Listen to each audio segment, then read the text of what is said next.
systems go. Clear for liftoff.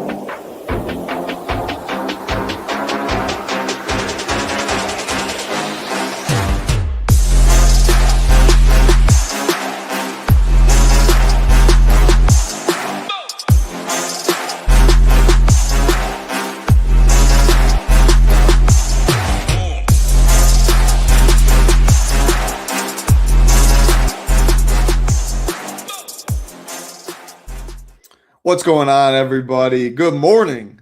Happy Wednesday with my man Matt, talking some baseball. First baseball show with Matt. Very excited. We got ourselves a good one. 10 games.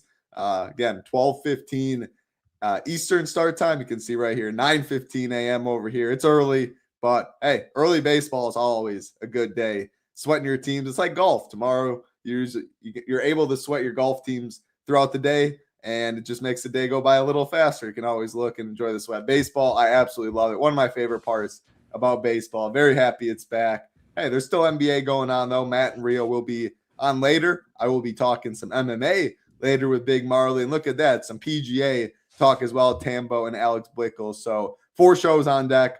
Always got to go in at the nation. All you got to do is hit that subscribe button. Notify you when we go live. We got Jason, Sean, Mark, Philly, Jordan, Nate D, Badlands, Michael, Warren. Appreciate everyone hanging out. I want to shout out 2 people. One is Jay Bannock, absolutely crushed yesterday. High stakes crusher. He was in chat and he won like 44,000 minus a lot of entry fees, but 30,000 plus he won. Great day for him. Congrats to you. And then let me get it was DA, I believe, is what it's just as in Discord. Yeah, DA had himself a great night as well. Let's see. He had $84.50 into $2,353. So big congrats to you. Went freed Hunter Brown, stacked the Tigers, and then he mini stacked the D-backs. Fernandez going deep twice. Min Price got the job done yesterday. So hoping to run it back. Matt, bring you in. How are you doing today? I'm excited to talk some ball with you. I'm good, man. Yeah, always hyped for the start of baseball season, for baseball season in general. I will say, just thinking about it since you commented, West Coast time, Central, any time zone but East is usually better for sports. But early baseball, East Coast time might be the king for that still. You know what I mean? Like you said, it might be literally the only thing. Right. And at the end of the day, I mean, I'm going to get off the show. I'm going to get my teams in. I'll be at the gym at 9:30 and then it'll all be good there. So I still am not going to complain one bit, but you're right. That might be it, because otherwise the East is the nut low for sure. NBA, it's the worst. Oh, yeah. NBA is brutal. And part of me is like even a little bit jealous of you now that like you're just straight waking up into MLB. Like I agree. You know, like that's also awesome. It might not be awesome as the season goes on and you get sick of it, but for right now, the beginning of the season, it's sick. So I'm with you. Fun slate today. We got a ton of good pitching options. Feels almost better than opening day somehow. Similar to opening day, if nothing else. Good matchups for some of these pitchers. High ownership on a couple of guys, but hard to argue it. Fun slate to break down because I think there's some good spots to target. I think there's some good hitting spots, but obviously with so many good pitching options, the premier hitting spots are at a premium. So excited to break it down with you, man. Yeah, no, I think that's the best description right there. I mean, what a massive DraftKings continues. I think it's similar to yesterday's slate in the sense of, like, I want to spend up at pitching. Maybe even more so than yesterday. Like, I mean, there is Miz at 8.5K, but like when you get to the bottom and the ownership showing, people just aren't going to go dumpster diving when you have Skeens, Crochet, Sale, Sanchez, Miz, Freddie Peralta. Like, there is big boy arms, which means the other side, like you said, will be low team totals, which then if you're at SaberSim, you can just go to Team Stack, sort by runs. Only 2 teams projected for over 5 runs, and then 3 other teams projected for 5.5, 4.5 or more. So I do think it gets relatively condensed at bats, but what condensed, if you play PGA, it's very similar to that. Like, bats ownership is spread out. Now, 25% Jesus Sanchez is chalk. Like, that's just the definition of chalk in baseball. If you come from the NBA streets, you're seeing guys at 85% some days. Obviously, a lot more variance in baseball. You only get 4 at bats. Basketball, a lot easier to project minutes, all that good stuff. But pitching absolutely loaded, which, does mean there's a more limited bats, at least for high run totals. when you have a full-time job, East Coast is the best. That definitely makes sense. Full-time job, having to get up right now and then go do that and then get teams in and all that, that would be tough for sure. Very, very blessed. Philly, Sanchez, and Gossman. All right. Yeah, we'll get into it in a sec. Again, like button, subscribe button. Helped us out a ton. We always start with weather. At least that's what I do. I look at Kevin Roth's weather stuff on Prop Finder. That is his new location. Shout out to Roth, doing the people or helping the people out. So 2 games on this slate that he has yellow-orange. The first is the Pirates and the Reds. He said it should start dry. The radar gets active pretty quickly. Increasing chance for delay as the game goes on. No promises it finishes. That still kind of sounds promising for Skeens, though, as the game goes on. So I'm going to act like right now that game's fine. Mets, Cardinals, a tight window between early afternoon storms and the late afternoon storms. If they manage to get it done, a late start or a delay is possible. They'll want to check back. Yellow, orange. I usually don't get too concerned with yellow, oranges. So we're going to talk like all 10 games do play, but always monitor it as, whether the last thing you want is a 0 in your lineups when it's all said and done. Matt, any other thoughts before we get into pitching? Well, as far as weather goes, I do feel usually a little bit more comfortable with day games just because they have so much more time to get the games in, unless obviously the weather is just so bad, which if that is the case, usually the game just gets postponed anyway. So I feel pretty good about these games getting in. Now, you could say that maybe a couple of the pitching options are riskier than others, and I wouldn't argue that. But as of now, I'm going to play it straight up and just presume that both games are good to go. Still a couple hours till lock, so things could change. The other thing I like about this slate, though, usually when we have these afternoon slates, first game's at 12, oftentimes the last game's at 4 or 3. I like how today, it's not exactly a sprint slate, but I believe the last game's at like 2:20, so only a couple hour window in between the first and last game, which is nice. Oh, absolutely. That's a great call. Something I always look at for sure. And right here, baseball lineups do come out a lot earlier. We should have before the 12:15 start. I'm hoping all 20 lineups are in. You can see the last start 2:20, like you said, only a 2-hour window, 2 hours and 5 minutes to be exact, which you love to see it for sure. Get those teams in. Then you can go about your day and just keep looking at the phone, seeing who's hitting a home run. All right, let's dive into pitching. I'm gonna say we'll go 8.5K up today just because, it is so loaded. Again, I think it's going to be a pretty quick talk when we go 8.2K and below. I'm expecting some of these guys to put up 25 plus, kind of like we said yesterday. And there was, Fried, Hunter Brown, there was names at Ohtani, names that did get there for sure and up top. And I'm expecting that as well today. I think these pitchers still, I said it yesterday, probably $500 to $800 underpriced still. FanDuel's done a better job to start the year with pricing, and there's always enough cheap bats to make it work. So I definitely plan on spending up, and wow, there's a lot of good options. 8.5K Miz, who had a great opening day, all the way up to Chris Sale at 9.9K. Take it away. I don't know if you want to go bottom to top, top to bottom, how you want to do it, but let's hear it. Yeah, I'll just talk them each guy through as kind of how I see ownership playing out. And I will say there is one guy that's not necessarily cheap, but below that 8.2 range that I do have a lot of interest in. But to your point, it's really hard to spend down at pitching simply because of the opportunity cost up top. Like, you're not just fading 1-2 elite pitchers. You're fading 3, 4, 5 of them, and it's likely a couple of them have real big games. Now, the guy I like that's cheaper, I think can match the top guys, so we'll see. But starting up top, it's hard to see Chris Sale not being the highest owned pitcher on the slate. Just a DFS king, guy who has elite upside every time he steps on the hill, facing an athletics team that we know likes to strike out. We saw what happened in their first series against Toronto. Gausman and Cease, I think, had 11 and 12. And then Eric Lauer had 9. So you get Sale here, who's coming off like a kind of rough for him opening start, even though he was still really good. I think he's the best pitcher on the slate in a really good spot, and ownership will be there. I don't think you have to play him because there's such good pitching on this slate, but he looks like the top dog to me. I think Christopher Sanchez is probably next in a really good matchup against Washington. The field has kind of bought into him. I've been on him for a long time. I've always really liked his stuff. Coming off a dominant debut in his season debut, So I think going to him at 9,200 makes a ton of sense. Again, really good spot. I think the Washington lineup has some pop, but much better against right-handed pitching. So I think Sanchez is likely to come in as the second highest, maybe the third highest, because I think that ownership will be fluid after Sale. I think Sale will be the highest owned, and then after that, we'll see. I think it's between Sanchez and then the next guy before I let you talk some here is Kevin Gausman, one of those guys that dominated the A's in his season debut. Now he gets the Rockies at home. Like, I don't know what else there is to say, really.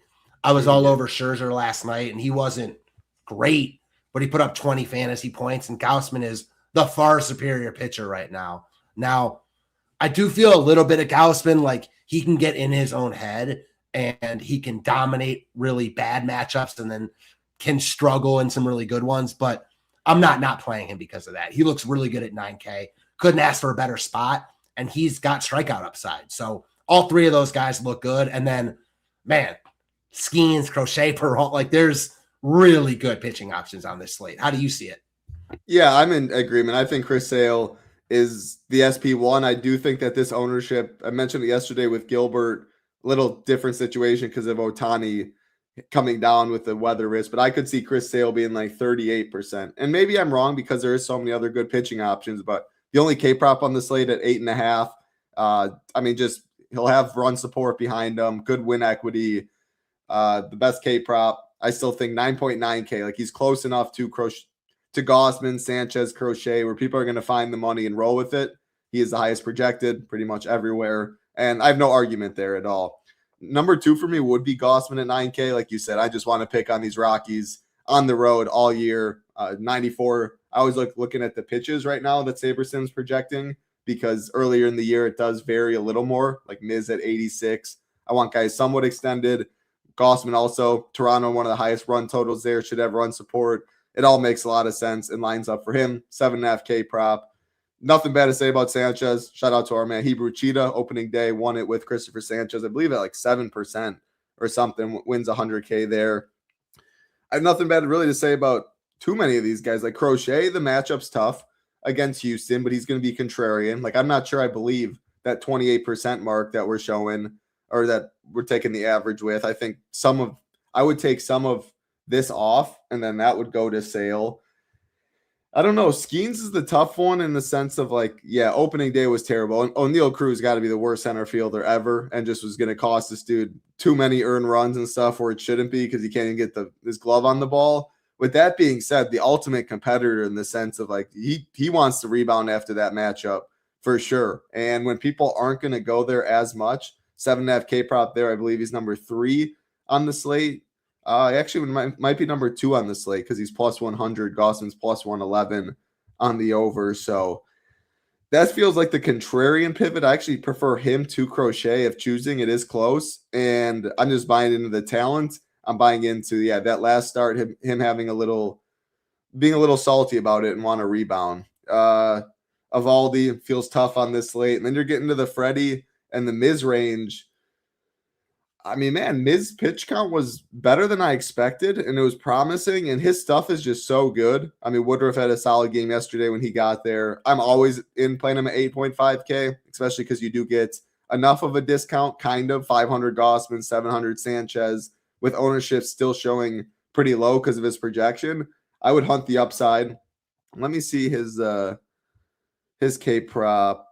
6.5, minus 105. That's better than Freddie. That's better than – it's kind of close to Christopher Sanchez, like 40 cents in juice, but it's better than Evaldi on this slate. I think I prefer Miz to Freddie just because I'm looking for like 24 plus on this slate because I do think some of the guys up top have it or are going to get there, and I do think Miz in a good game when his control is on, if he's efficient, has that type of upside. But after that, we're Miz and above. Evaldi, Peralta would be my least favorite, but I want to live in this range. Primarily, I think I do know who your interest will be. Matthew Boyd. I mean, great weather. We'll talk about that below AK. Maybe I am wrong, but I really want 2 pitchers in this range for most of my teams. Yeah, I get it. It's hard to get away from this range just because these guys are so good and their strikeout upside, each one of them is just so high. I'm with you. I think that the Crochet ownership is inflated. I just have a hard time seeing him be similarly owned to these other guys when he's in just such a tough spot, which to me makes him intriguing in tournaments. I'm with you on Skeens. And I have no problems with Miz or Freddie playing limited lineups. I'm just not sure I'll get to either of them because I think I would rather spend up or go down a little bit. And there are actually two guys a little bit cheaper if you want to just pivot right there that I think are viable here. Is it Boyd and Kikuchi, the two guys in that Wrigley win game? So it's Boyd for sure. I think Kikuchi, yes. So maybe three guys. And then why not Sandy Alcantara here? 8K and also a really good matchup at home against the White Sox. Like, talk about really good pitcher parks against a really weak lineup and a guy that I feel good about. Again, I like his stuff, obviously. I think he's really primed for a bounce back year. I thought he looked pretty good on opening day. I'm going to take advantage of the spot, the price, and the ownership. I don't think he has the upside of the guys up top, but I think he can give you a really, really good start here at a much cheaper price point and kind of get you off or get you on a different build. So I'm not exactly sure how I'm going to play it. Like, I might not play him personally, but I think he's definitely in play, if that makes sense. And then Boyd, and to a lesser extent, Kikuchi, just playing off the weather. I was on Boyd on opening day, and he looked so good to start, and then did not look good. Yeah, it just got shelled in that like fourth or fifth inning, whatever it was. The Nats really got to him. So I'm not playing him because of that, but that's live. Like, he's fine. I feel like I would just rather go to Sandy if I'm spending down. And then Kikuchi's cheap enough where I can make the argument. Obviously, tough spot, but he could really take advantage of the weather here. So it's not that I don't like these pitching options to like your original point about why you want to get up top. It's just about how good the guys up top are. One other guy I'll throw in there that we have on Ship It as number 2 in just the pitcher rankings. And another team I never mind picking on with left-handed pitching is Texas. Trevor Rogers coming off a really good opening day start. I just mentioned him because he clearly doesn't look as good as the guys up top. And he's not crazy cheap.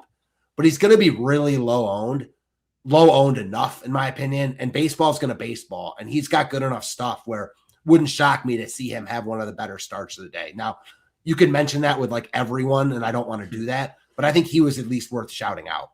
Yeah, I mean, I have the pitcher rankings up as well. That definitely stood out to me. Now, I use that as part of my process. It's not end-all, be-all. That was one I kind of was like, Same. Is that going to change like closer to lock also? It sometimes does. When lineups come out and when like data keeps refreshing, K props, all this, run totals, it could. So yeah, all that our stack rankings, pitcher rankings, that stuff does, hitter rankings does update as lineups come in and all of that. But yeah, again, I just because it says that doesn't mean it's the Bible, it's gospel, whatever. Like, you can get away from that because I'm looking right there. All right, Texas is favored in this game, 4.4 runs they're implied. Whereas you mentioned Sandy, sure, 3.8 implied run for the White Sox. This is the game. If I'm going down though, I'm going to just this win game. I mean, how often do you see? We say it all the time. If the wind's blowing out in Wrigley, it has a huge impact. If it's blowing in heavy, it has a huge impact.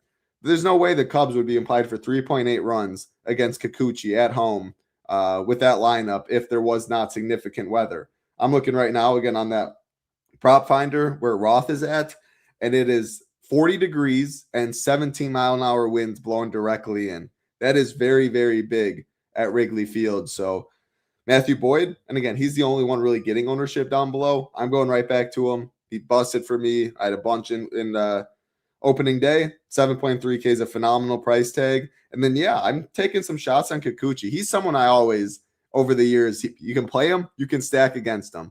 I don't see myself playing too many Cubs today just because of that weather. Now, maybe that does bite me, but when his control is on, he is tough. And the K's, they can come. 4.5K prop, which isn't great, but it's juice on the over at minus 137. And when you compare that to almost everyone in his range, and even some people higher, it's up there. So, and Boyd's, I always say K prop. Boyd 6.5, juice on the under, but for 7.3K with a run total of 3 for the Angels, that obviously stands out pretty strong. So I wouldn't play both together. If I'm playing one of them, I am pairing them with an upper tier arm, and that's my way to get different to then probably eat a chalkier stack. Yeah, I can dig that. And I guess, like, I understand why you originally didn't say Sandy at all, because if you look just by projection, you're not going to get to him because both Boyd and Kikuchi look better. But again, baseball projections are much different to me than basketball projections. And while I think pitchers are much more projectable than hitters on a day-to-day basis, it's still not close to the NBA. So I'm personally, and maybe it's to my detriment, willing to give up a little bit in projection to gain some on ownership, or if I think the field is just off a little bit.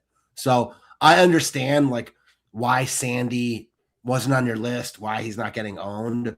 I just think the field might be overlooking him a little bit. Yeah, and to be honest, it was mainly just because the range he's in, he was close enough to Miz or Boyd was below, and even Freddie. And his K prop was 5.5 juice on the under on a slate that I think you're probably going to need at 8K and above, 20 plus. But his pitch count's good. The matchup is solid. The park's good. And again, I just actually looked. He right when we were talking, someone bet some money. I think it was 5.5 plus 120 on the over, or something like that. Now it's plus 106. So someone did bet his over. I'm a huge strikeout prop guy when it comes to pitching. Strikeouts are how you get a lot of points. And obviously, if you're letting up a lot of runs, your leash is shorter, your pitches go up. It's all about strikeouts and home runs on DraftKings, no doubt. Yeah. So that's something I look at a lot. And not great, but not terrible in this range. And yeah, very low ownership. And 100% agree with you on the projection. Giving up projection for decreased ownership is something you should be looking at in baseball. All right, Sean, love some Rogers today. Jordan talking about Chris Crush Davis. Willie K, might be your first time here, so good to see you. I say that all the time. Busted for you. It's a DFS term for sure, but take it however you want in your brain.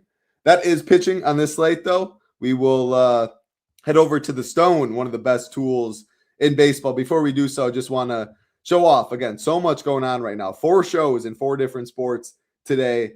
NBA is going on, PGA, MLB, MMA, NASCAR, and NHL all going on. A lot of big prizes out there.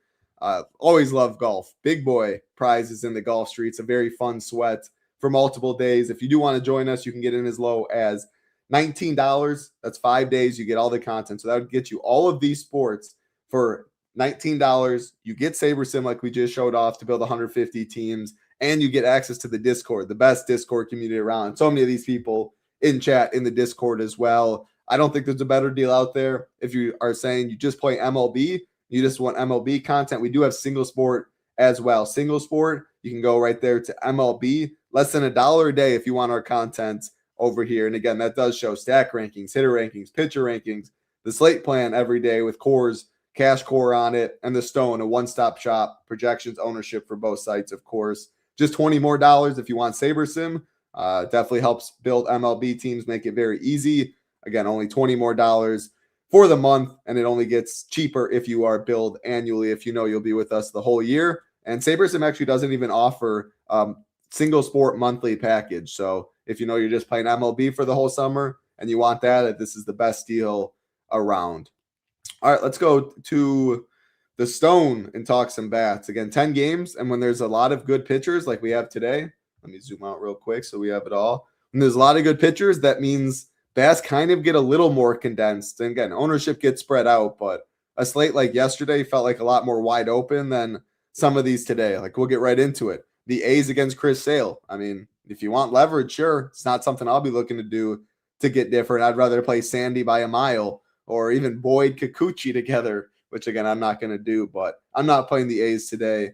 Did do okay yesterday. I know they're in your core, so shout out to that.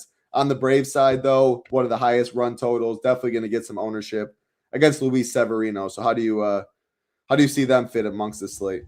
Yeah, I think the Athletics have more a role on the slate than you're giving them credit, just because of how good the pitching is all over. So they're not a top stack for me. I'm not going to play them. But if I were playing 150, I wouldn't be Xing them out because would you X anyone out in 150 though? Nah, no. Yeah. If you were playing 50, if you were playing 50 teams, would you have any A's? If I were playing 50 teams, and I'm saying 5-man stacks. Like, of course, if you get a sprinkle, a 2 or a 1 or whatever, but would you have any A's in 50 teams, 5-man stacks? Maybe, but if so, very few, to your point. Okay. So yeah, but they're not. Even if you had 1 or 2, like you might be overweight at the field. So hey, the Rockies did get the job done 2 nights ago, or whenever it was, at like 1% or less than 1% in the flagship. It's not how often you win; it's when you win. Especially when you win, how much you win. Especially with all these top-heavy prizes. So it doesn't have to pay off much. So yeah, that makes sense. The intrigue for me just comes from the fact that, again, there's like 7 aces on this slate, and Sale is going to be by far the highest owned. And the Athletics do have home run upside. So like Sale, again, I'm not going to stack the Athletics here. And my strategy in MLB is usually not to stack against pitchers like that. So I'm not going to do it today, but like, I think there's merit to it. All I'm trying to say, like, I think that they look better than some of the other offenses that are facing really good pitching. And you might think those offenses look better. I just think the leverage angle of going against Sale makes the Athletics look better. That makes total sense. I mean, that's all we're doing in baseball. It's a high variance sport. Leverage, ownership means so much in this sport, more than almost any. So what are your thoughts on the Braves though on this slate? Yeah, the Braves look good. You know, I think that like Severino has shown well. He was really good in the WBC. Pretty sure he was good in his first start. You know, the Braves have a good offense. I expect them to be good this year. They're not like my top stack on the board, but I would understand why they were anyone's top stack, just because even like the bad pitchers on this slate aren't gas cans. They're just not as good as the top guys. So there really aren't any stacks that you're like, you know, feeling like you just have to just load up on. And that's why I think ownership is going to be pretty spread out. I think Atlanta will be at the upper end of that range. I don't have any strong takes here. I'm not sure if I'm personally going to play them, but I have no problem with them at all. That makes sense. The Drake Baldwin, I mean, he's absolutely been on fire, so that might elevate his ownership even a little more. He was chalk yesterday, like 25% in some contests. But I mean, the thing with Severino, he doesn't miss many bats, but he keeps the ball on the ground. Now, this lineup is a lineup I like 1 through 9. Like I talked about, Dom Smith in the 8-hole has pop. You only can play one of him or Matt Olson. So when you do play Dom Smith, that's one way to get different amongst your stacks. Majority of my Brave stacks would have Ronald Acuna. He just, like I said, a walk yesterday. A walk then turns into a stolen base. Right there, you have 8 points. Then he gets driven in by Baldwin, and boom, you're cooking it in the first inning. As much upside as anyone in baseball. They also let people down. I already saw someone in Discord saying, like, I swore off the Braves last year, never played them. It worked. Like, it's time to start doing that now. I hope people think like that. You know what I mean? You're going to fail in baseball. You're going to lose.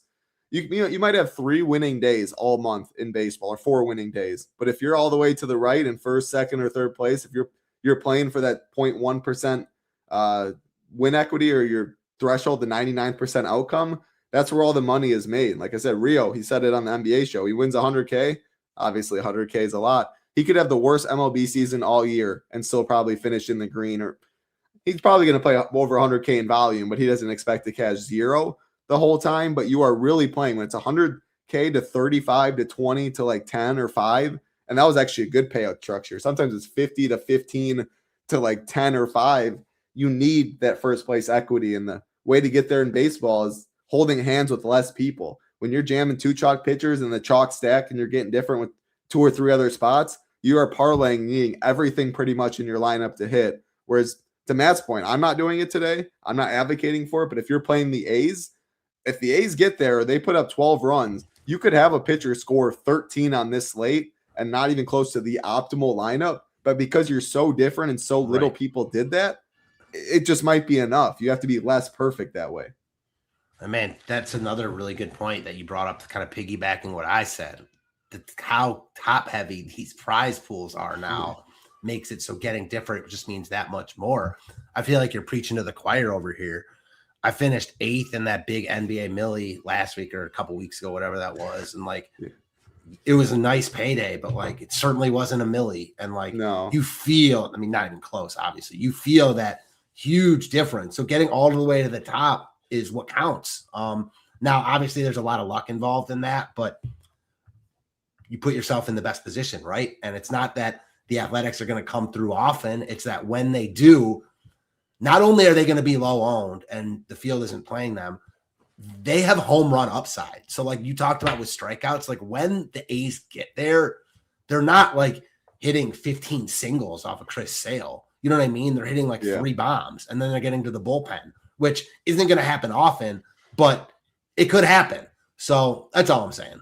Yeah, no, absolutely. And yeah, 8th in the milli. I mean, it's like, yeah, I'll take the payday, but man, yeah, you move up 4 or 5 spots, even like it's night and day there. So, and also shout out to SaberSim. If you do have the ultimate package, or even if the core or the starter plan, when you're sorting by Saber score, you put how many people are in the contest. It can actually, I don't know for sure if Saber score reads how top heavy it is. I know the ultimate package with the Sims, whether you're playing the high, like you upload your entries, they can see what contest you're in. They know the payout structure and they do help build for that payout structure, since it does change. The flatter, you build different teams than you do with how top heavy it is.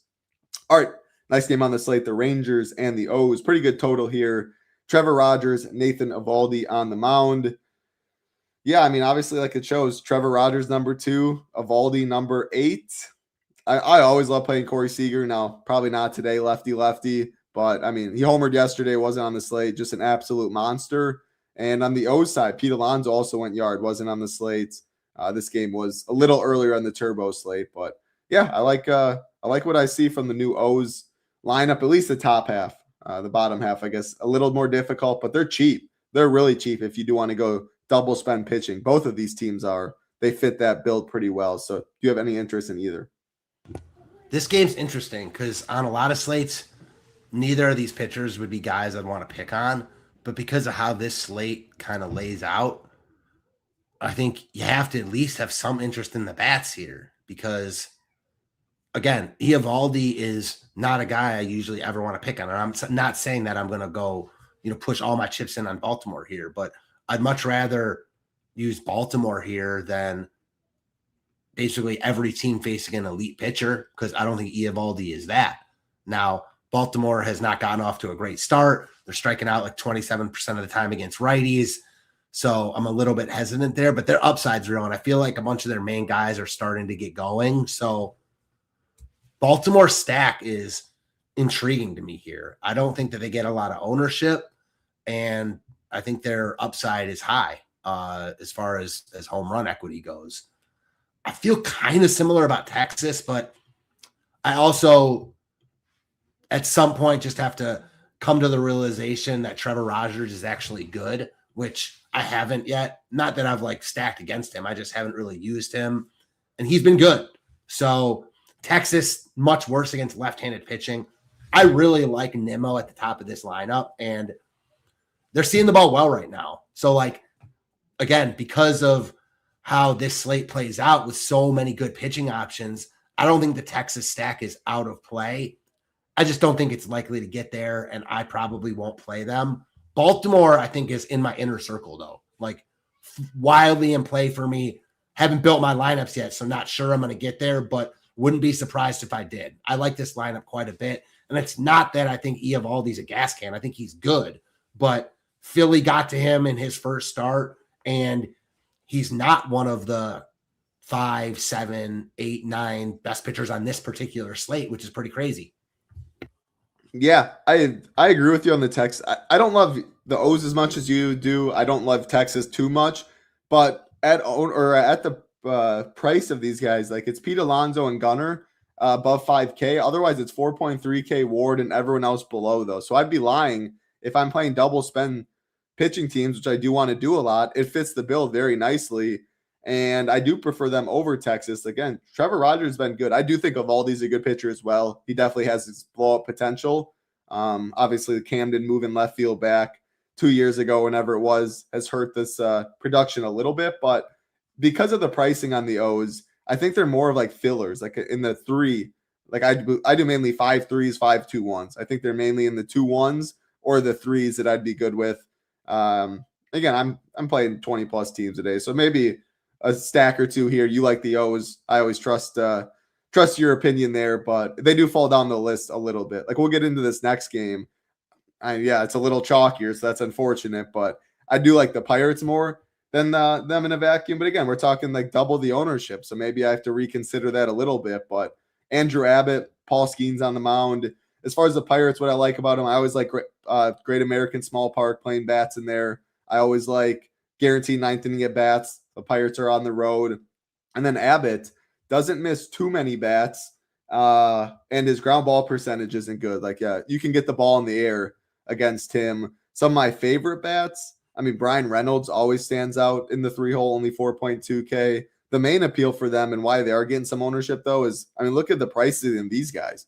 4.4K, 4.2, 4.1, everyone else below. That easily fits a double spend build. So maybe when I do that, maybe I play a Skeens or I play a Crochet, who I think might be a little more contrarian, or a Freddie Peralta, or I don't play a Chris Sale, and that's my way I'm getting a little different.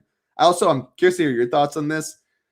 FanDuel, I think because the win means a little more, but I do like correlating my pitcher with my stack sometimes if I already do like the pitcher and I like the bats, because you're just saying that they're getting run support, so the win comes more likely. Again, it's kind of minuscule stuff. Curious to hear if you look at that at all. And again, FanDuel, because the win does mean a little more, I think there's a little more merit to it. And then the red side, I'll let you talk about it. But if O'Neal Cruz is doing what O'Neal Cruz does, or if Skeens has that same first start, the Reds could be sneaky at no ownership. I prefer them to the A's if I had to choose, but they're less leverage off the pitcher on the other side. Yeah, I think because of that and that alone is why I prefer the A's. But the difference is minuscule because neither of them look good, right? Like, no. Both are very unlikely to get there. So you know what you're getting into when you play either of them. And if you wanted to argue the Reds over the A's, I wouldn't like – my only argument would be the ownership. So I think we view it very similarly. I'm with you on the Pirates. Now, because of ownership, as you mentioned, I think that you could make the case that Baltimore looks better. But on paper, I would rather have my offense facing Andrew Abbott in Great American Small Park than facing Eovaldi in Baltimore. To that point, I get it. Makes sense. I like the Pirates lineup today. Mangum up top is a guy I'm a fan of. So, yeah, I mean, the bottom, it drops off pretty hard, but I could see stacking Pittsburgh here. I think they've got upside, guaranteed 9 at-bats. I go back and forth on using my offense with my pitcher. I think more often than not, it's beneficial. Excuse me. Sometimes, again, rarely, you'll run into the occasion where, like, if the offense just goes too ham and goes too crazy, the pitcher gets pulled earlier because they don't need him when it's like a stud. But again, that's like a rare occasion when they're putting up a ton of runs. So I guess in that case, you'll take that anyways. So I don't play for win equity that much. Like, I think playing two pitchers together, I'm a big fan of just playing for that environment, but I'll still take the 4 points when I can get them. So totally makes sense to me to play your offense with your pitcher if it's a tiebreaker or something like that. Yeah, no, I think it's a little more on FanDuel where the win equity means a little more. What you said makes total sense. It is a rare outcome, but like you said, if the Pirates do have 14 runs through 4 innings, maybe Skeens gets pulled at 84 pitches instead of that. But to be honest, maybe after his last start, maybe not. Then I go back, he pitched in the WBC. So yeah, maybe a little trying to rest his arm. But I mean, that's a very, very, very rare outcome as they're only implied for 4.4 runs on this slate. Any Reds? You said no. You said no Reds. Nah, and Skeens got BABIP the hell out of it the first start. So, like, I'm not worried about him here. It's just, do you want to use him against a good Reds lineup in this ballpark? Yeah. With some weather concerns also when we've got other really good pitchers. So, again, I said at the beginning I'm playing this straight up, and I am. But if it's a tiebreaker, I'd rather not play the guy with weather concerns. For sure. All right, next game on the slates, the Nats and the Phillies. Christopher Sanchez, Cade Cavalli on the mound. The Nats fall into the same bucket as the Pirates, as the A's. They actually have a lower run total than them, so I'd rather play both the Reds and the A's if choosing over the Nats. I do think Sanchez is strong, grades out well in our pitcher rankings. As far as the Phillies, probably the chalkiest on the slate. We're showing a bunch of ownership. Cade Cavalli's no good, misses no bats, doesn't walk many people, so the balls are always in play. And man, this Phillies lineup is elite to say the less, or to say the least, to say the less. Still early over here, no coffee. But what I like about the Phillies is I would be fine. Like, you can play this team almost 5 through 9. Is it my favorite way to do it? No. I would probably like maybe skip 1 or 2 people below, wrap it around Turner, Schwarber, Harper, whatever. But the bottom of the order, like Adolis Garcia, JT Realmuto, Brandon Marsh, like I'm totally good playing these guys. Bryson Stott, second base, shortstop eligible. It's easy to wrap around. Granted, they do have 4 outfielders. You can only play 3 max. So if you're playing like 2 of them, you can fill up your whole your roster with 3 Phillies outfielders if you want. But more times than not, when I'm stacking them, it'd probably be 3 position or 3 infielder, onesie position people, and then 2 outfielders. But the price is down below. I can double spend pitching and then stack somewhat at the bottom of the order. With that being said, they're still showing to get quite a bit of ownership. So I'll throw it to you and let you take it away with these chalky Phillies. Yeah, they're the top stack on the board for me. I'm worried about ownership because they haven't been great to start the year, Bryce Harper in particular, but we know how good they are. Like, I'm not playing them because they haven't been great through 5 games or whatever. So, yeah, they look really, really good here. I do think that, again, I mentioned at the beginning, they look good, but Toronto looks good. Atlanta looks good. I think ownership does get spread around. Philly will be the highest owned most likely, but I think there are ways to get different with it, as you mentioned, using guys at the bottom that won't be as highly owned. They look good here. Cavalli isn't a complete gas can, but on this slate, he's way down in the rankings. Philly's got a great lineup, big power upside. I'm with you here. They look really good. I think that playing them is totally in play in all formats. Just know that if you play them in tournaments, maybe you want to get a little bit different elsewhere, although I don't really think you need to play it that way. Like, this isn't the type of slate where it's like Phillies in Colorado and they're going to be that highly owned. They'll just be the highest owned on this particular slate, which is, I'm fine eating that. So with you there, and the Nationals aren't a team I want to get to. So yeah, we see this game very similarly.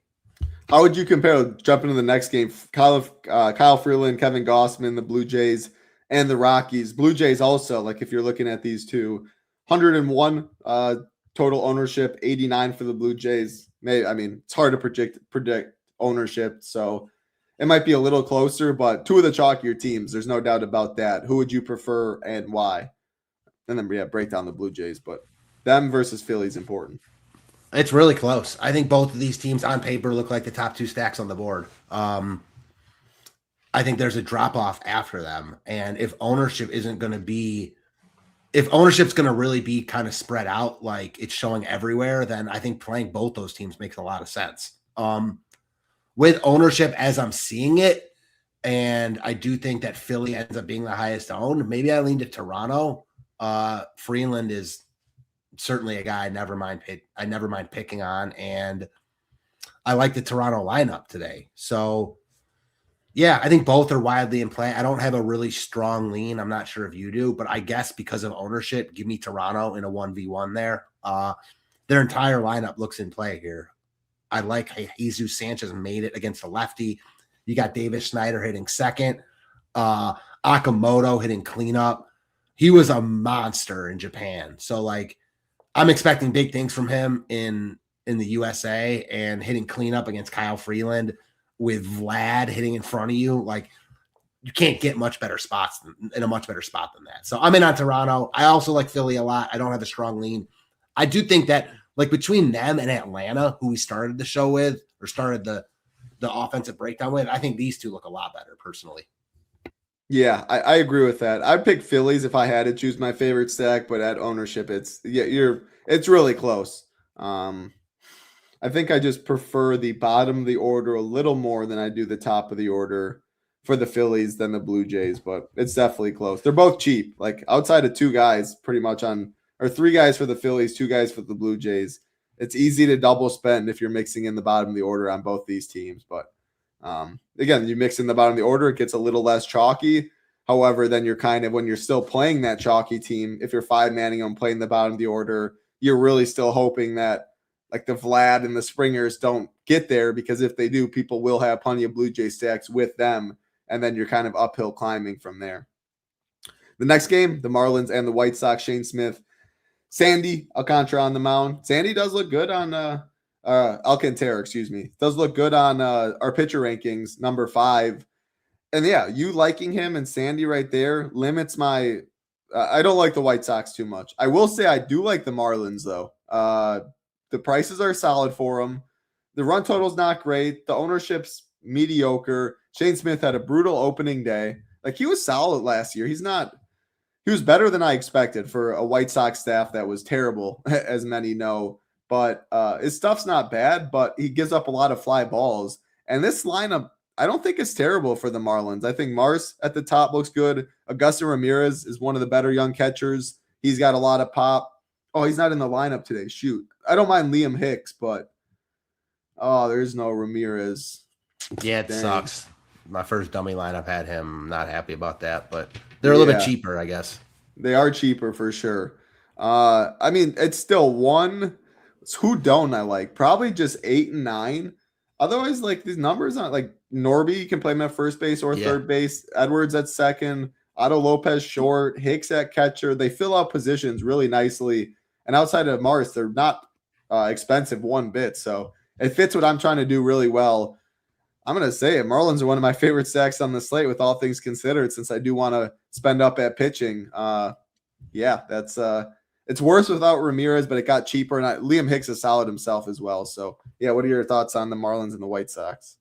I'm going to take it a step farther than you. The Marlins are my favorite stack on the board. Let's go. Yeah, I love them here. Shane Smith, you weren't the only one surprised by him last year, because he was a Rule 5 draft pick it was like late in 2024. He's only the second guy ever to make the All-Star team, being a Rule 5 draft pick like the next year. Like, what an anomaly. I don't expect that to continue. The White Sox have an awful bullpen. I wish Ramirez were in here, but I don't even think it matters. And this is one where I'm glad you brought it up. I'm fine playing 1 through 9 in this lineup, because it's not like I love the 8-9 hitters or 7-8-9 hitters, but it's also not like I love the top of the lineup either. This is more a play against Shane Smith and White Sox bullpen. So I'm fine playing any of the above. I don't think you have to play the bottom of the lineup, but I'm cool shoving my chips in, per se, a little bit with Miami here. You can play them with anyone. Ownership won't be crazy at all. I like them a lot.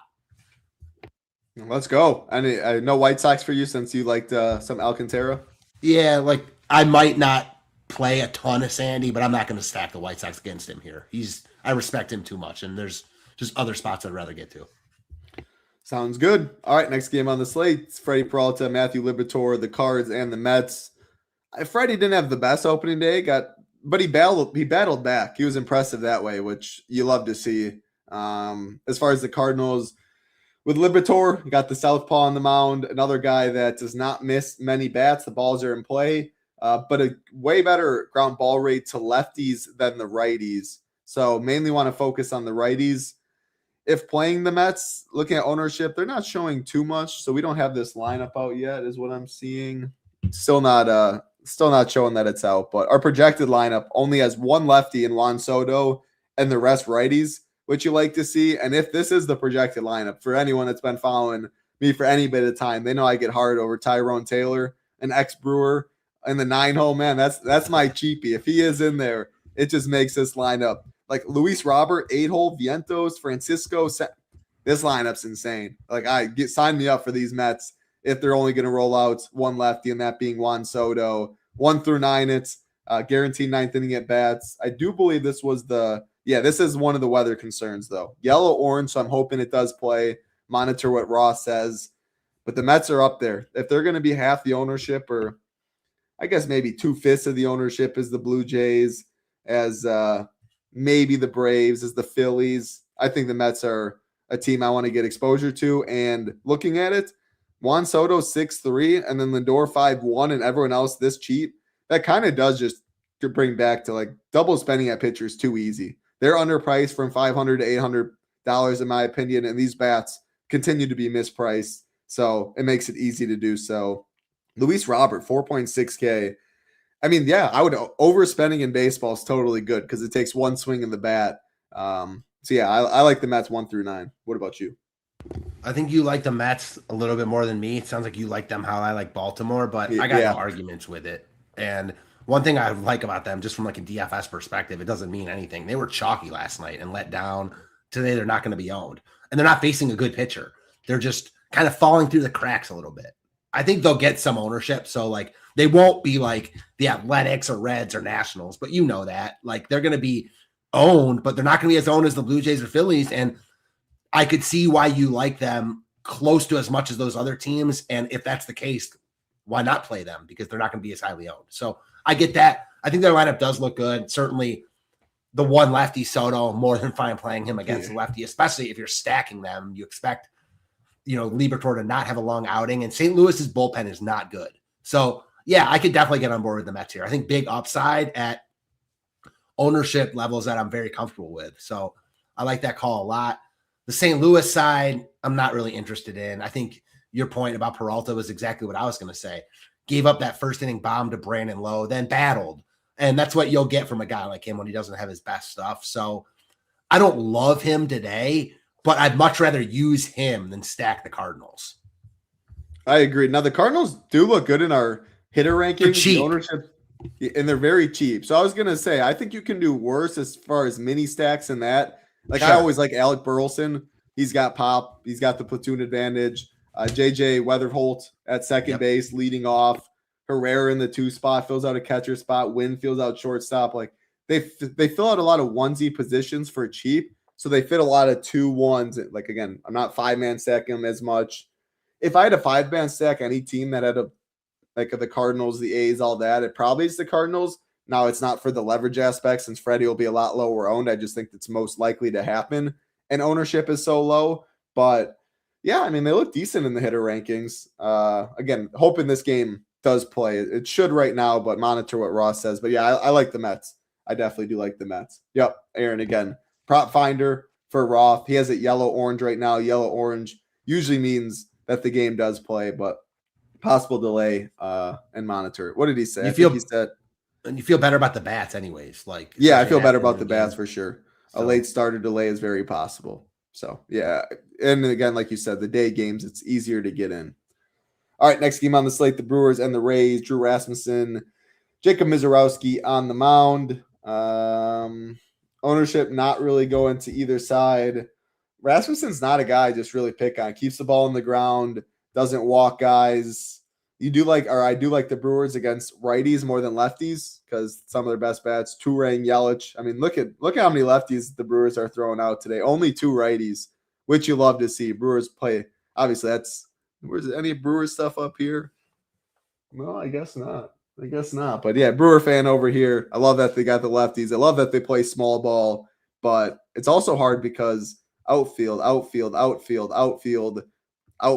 or first base. I'll let you talk about them. I don't pick on Rasmussen too much, even though he falls down the list in the pitcher rankings. Stacking against Miz, I think, is almost you're just stacking against his control, hoping he's wild. He walks guys, and then one hit, you make a mistake. But the Rays are not a place I'm going to today. Curious to hear your take on the Brew Crew, though. Yeah, so I'm kind of with you all around here. Like, as far as this slate goes, I would stack Milwaukee before I would play Rasmussen, like, easily. But he's not a guy I'm going out of my way to pick on. You mentioned it, keeps the ball on the ground. The intrigue just comes from Milwaukee's lineup. They're good. They run. They got power. I think you could stack them on most days when they're not facing an elite pitcher, and I don't think today's any exception.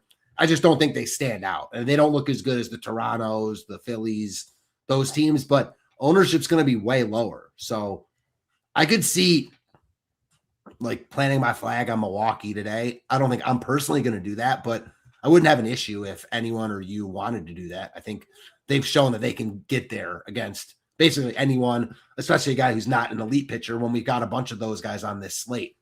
As far as the other side of this game, I would rather use Mizorowski than play the Rays. Yeah. So not going to get to Tampa here. Miz is in the pool. For sure. Agree with we're lockstep on that game.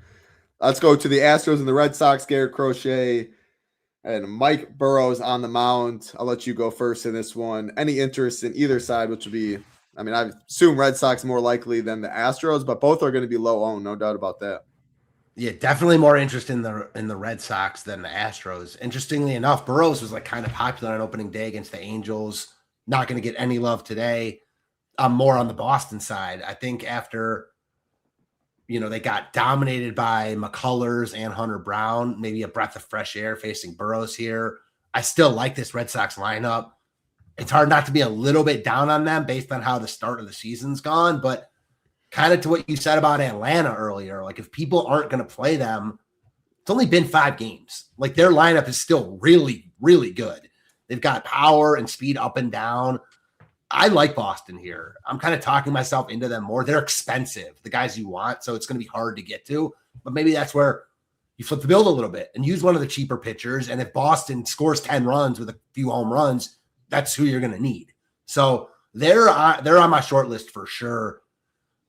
As bad of a spot as it is for Crochet, there's almost never going to be a spot where I'd rather stack against Crochet than use Crochet, except for when he's just getting crazy ownership for some reason. And there's some weird reason would have to happen. And today's no different.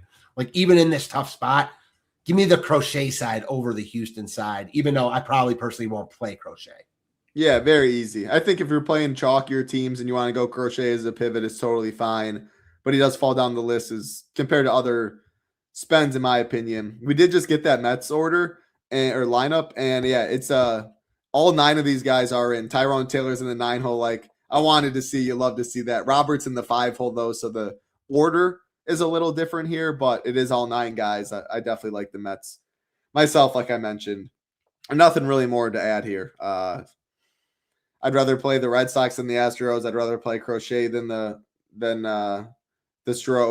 Stros. I'm not playing Burrows. Do I love the Red Sox though? Not really. Like the Marlins. To be honest, I like the Brewers more, who we just talked about throwing 7 lefties against Rasmussen more. So that's what I got there. Last game of the night, the Cubs and the Angels, or the day, I should say. Kikuchi and Matthew Boyd on the mound. Again, this is if you're coming in late. 40 degrees at Wrigley, 17-mile-an-hour wind blowing in, and this is the park that impacts or is impacted the most, whether the winds are going in or out. So I rarely play Wrigley games with weather blowing in. I think Matthew Boyd is a solid option down below. We'll get some ownership. Kikuchi, if I had to take a flyer, again, with how loaded pitching is and how mispriced these bats are, I probably don't even go there. But if I had to pick one guy really cheap, it'd be him. But yeah, I guess Cubs, if anyone, since Kikuchi really can get blown up. But man, it is hard to play bats in this win game. So maybe you can talk me into something. Nah, I can't really. I think that, we kind of said it when we talked about pitching. Like the weather is just so pitcher friendly here. It's hard to make a case for stacks on either side. It would be the Cubs. I guess the only thing I'll say is I remember, especially at the beginning of the year last year, the Cubs were in a bunch of really tough weather spots and got there.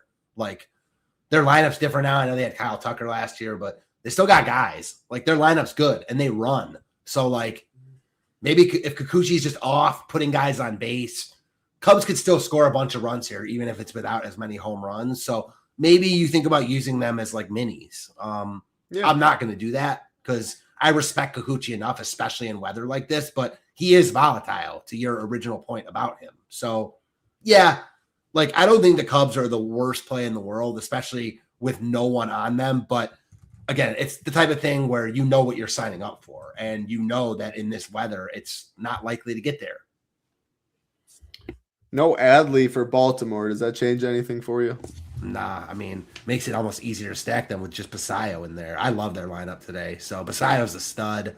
I'm in on Baltimore. Let's go. That is all 10 games on the slate. Always good talking some baseball with you, Matt. First show, we got a deep baseball team for sure. Ham the Man will be coming up on Friday. You'll be able to get his awesome takes. You get Matt on the slate plan Monday and Tuesdays. Nade's got it up today. So MLB slate plan, you can check out the cores. Cash Core, Nade's GPP cores. In the Discord too, definitely do get in there because Matt and other people will throw their core in, their thoughts, even if they're not on the slate plan or the show for that day, especially if you do ask. Stack rankings, hitter rankings, pitcher rankings, again, updated throughout, projections, ownership. If you want to join us, shipitnation.com. Join the nation, bottom left is how you get in. And I think the best deal, if you've never tried us out, is this 5 days for $19 because you can try PGA, NBA, MLB, MMA, NASCAR, and NHL with SaberSim, with the Discord. Definitely the best deal out there. If you just want MLB action, though, you're saying that's all you're playing all summer long. It's a very long season. MLB, $29 a month, less than $1 a day for all the content. If you do want SaberSim, just $20 more for the monthly package. And you can see $25 a month with SaberSim, all of our content for the annual for MLB. I mean, you absolutely cannot beat that deal. It's a long haul. It's a grind. We'll have you covered all the way. September, October, we have you covered in the baseball streets the whole way. But yeah, that's all I got, Matt. Always good talking some baseball with you. Any final thoughts before we get on out of here? No, great first MLB show. Look forward to doing more with you. Fun slate to break down, and let's ship it. Let's ship it. And yeah, Pop Stone, I appreciate it. Haven't asked much, but hit that like button, hit that subscribe button on the way out. Helps us out a ton. Again, 4 shows on the channel today: MLB, PGA, NBA, and MMA. You can find Matt and Rio later on the NBA show. You can find myself and Big Marley later on the MMA show. Good luck, everybody. Lock is in an hour. All content is up. I'm getting the cash core up right after this. Good luck. Enjoy your day. For Matt, I'm Title. Be safe. Peace.